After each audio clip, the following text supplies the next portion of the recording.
Jail nomination ലൈവിൽ ഇപ്പോൾ പൂർത്തീകരിക്കപ്പെട്ടിരിക്കുകയാണ്. Power ടീമിന്റെ സവിശേഷ അധികാരം ഉപയോഗിച്ചുകൊണ്ട് രണ്ടാൾക്കാരെ ജയിലിലേക്ക് നോമിനേറ്റ് ചെയ്യുവാനുള്ള അവസരമാണ് ബിഗ് ബോസ് നൽകിയത്.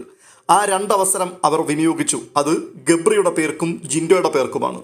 ഗബ്രി ആക്റ്റീവാണ്, പക്ഷേ കുറച്ചുകൂടി ആക്റ്റീവ് ആകാൻ വേണ്ടി അവനെ ഒന്ന് ട്രിഗർ ചെയ്ത് കഴിഞ്ഞാൽ അവൻ കുറച്ചുകൂടി ആക്റ്റീവ് ആകും. അതുകൊണ്ട് ജയിലിൽ കിടക്കട്ടെ. രണ്ടാമത്തേത് ജിൻഡോയാണ്. ജിൻഡോ എന്തോ മോശം വാക്കു പറഞ്ഞു എന്നുള്ളതാണ്. അതായത് ഇങ്ങോട്ട് നമ്മളെ പലരും പലതും പറഞ്ഞ് പ്രകോപിപ്പിക്കും, പക്ഷെ തിരിച്ച് അതുപോലെ അങ്ങോട്ട് പറയാൻ പാടില്ല. നമ്മൾ നിയന്ത്രിക്കാൻ പഠിക്കണം. അങ്ങനൊരു കുറ്റമാണ് ജിൻഡോയുടെ പേരിൽ ആരോപിച്ചിരിക്കുന്നത്. അങ്ങനെ രണ്ടാൾക്കാരെ അവർ നോമിനേറ്റ് ചെയ്തിരിക്കുന്നു. തുടർന്ന് ഓപ്പൺ നോമിനേഷൻ ആയിരുന്നു വന്നത്. ഇതിൽ 7 ആൾക്കാരെയാണ് നോമിനേറ്റ് ചെയ്തത്. ഒന്നാമത് റസ്മിനെ അൻസിബ, അർജുൻ, സിജോ ഈ 3 പേർ നോമിനേറ്റ് ചെയ്തപ്പോൾ സിജോയെ അൻസിബ, അഭിഷേക്, ജിൻഡോ, റസ്മിൻ അങ്ങനെ 4 പേർ നോമിനേറ്റ് ചെയ്തു. അൻസിബയാണ് അടുത്തത് വന്നത്. അൻസിബയെ അഭിഷേകും അപ്സരയും സിജോയും നോമിനേറ്റ് ചെയ്തപ്പോൾ അർജുൻ്റെ പേര് അടുത്തത്.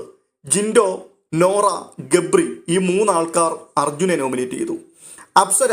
അപ്സരയ്ക്ക് നോറ, ശ്രീതു, ഋഷി ഈ 3 പേരുടെ നോമിനേഷൻ വന്നു.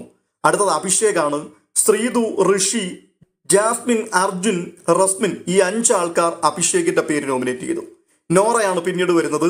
ജാസ്മിൻ, അപ്സര, ഗബ്രി ഈ 3 ആൾക്കാർ നോറയുടെ പേരും പറഞ്ഞു. ഇതിൽ ഏറ്റവും അധികം വോട്ട് ലഭിച്ചത് അഭിഷേകിനും സിജോയ്ക്കുമാണ്. അഭിഷേകിനെ കുറിച്ച് പറഞ്ഞിരിക്കുന്നത് ആക്റ്റീവ് അല്ല എന്നുള്ളതാണ്. എന്നാൽ സിജോയെ കുറിച്ച് മിക്ക ആൾക്കാരും പറഞ്ഞത് വിചിത്രമായിട്ടാണ് തോന്നിയത്. കാട്ടുതീയാണ് എന്നൊക്കെ പറഞ്ഞിട്ട് ഒന്നും കാണുന്നില്ല എന്നുള്ളതാണ് പലരുടെയും അഭിപ്രായം. ഇതിനകത്ത് വളരെ രസകരമായി തോന്നിയൊരു കാര്യം, ഈ കാട്ടുതീ എന്ന് പറഞ്ഞുകൊണ്ട് സംസാരിച്ച അയാൾ ആക്റ്റീവ് അല്ല എന്ന് പറഞ്ഞുകൊണ്ട് സംസാരിച്ച ആൾക്കാർ അവരാണ് ആ വീട്ടിൽ ഒട്ടും ആക്റ്റീവ് അല്ലാത്തവരെന്നുള്ളതാണ്.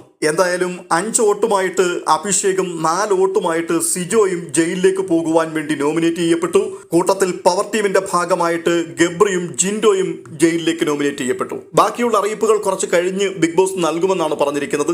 ഇനി ഇവർക്കിടയിൽ ഒരു മത്സരം ഉണ്ടാകുമോ? ഇതിനകത്തു നിന്നും മത്സരിച്ച് ജയിക്കുന്നയാൾ പുറത്തു പോകുമോ, തോൽക്കുന്നയാൾ ജയിലിലേക്ക് പോകുമോ, എങ്ങനെയാണ് എന്നുള്ളത് നമുക്ക് വഴിയെ കാണാം. മറ്റൊരു അപ്ഡേഷനുമായി വീണ്ടും എത്താം.